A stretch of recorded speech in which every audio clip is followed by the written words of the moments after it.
ายสีแดงเป็นสายไฟมันบอกมันจะเป็นสายตัวอันนี้แล้วมันจะเป็นเครื่องนั่นเครื่อง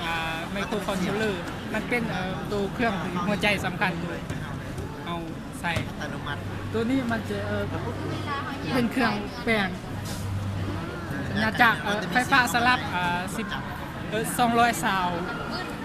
โวลต์เฮาจิมาจากนั้นเขาจะเปลี่ยนใส่ไฟฟ้าโค้ง12 โวลต์แล้วจะมาใส่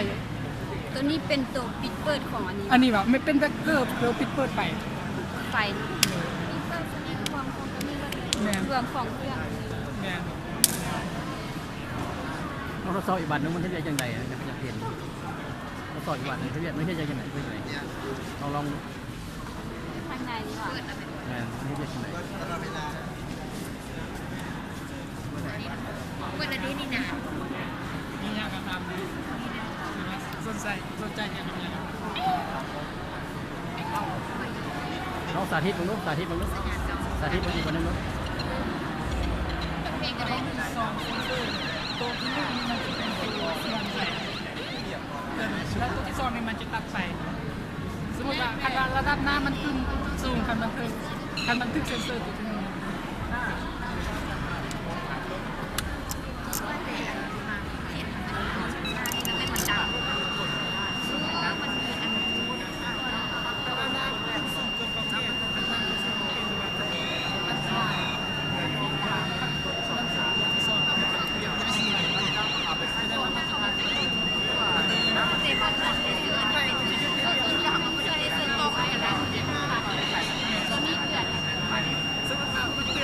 ระดับน้ำขึ้นสูงเป็นอันตรายมันจะตัดแบบป้องกันหายไป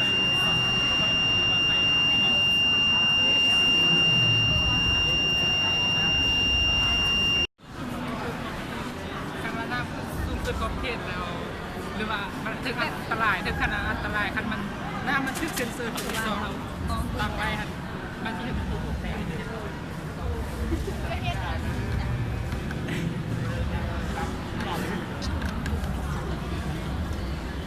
แบบ2เซนเซอร์ที่ต้องใช้แม่ตัวเซนเซอร์นี่จะเป็นมันวางมันนี้จะตัดไปไปมันจะอัดคนนึงมัน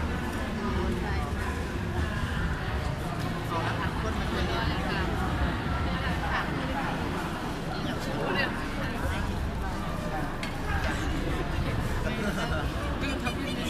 อยู่ด้านนอกนี่มันจะเป็น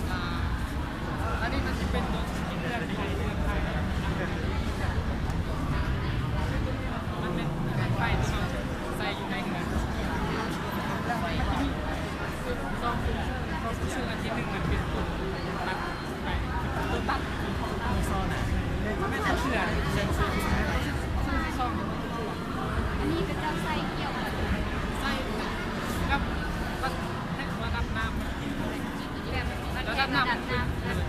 มันแบบอยู่ดำเนี่ยแบบไฟสวัสดิ์แค่แบบกัดแบบเพื่อนอะไรอย่างเงี้ยอยู่เพื่อนทำมา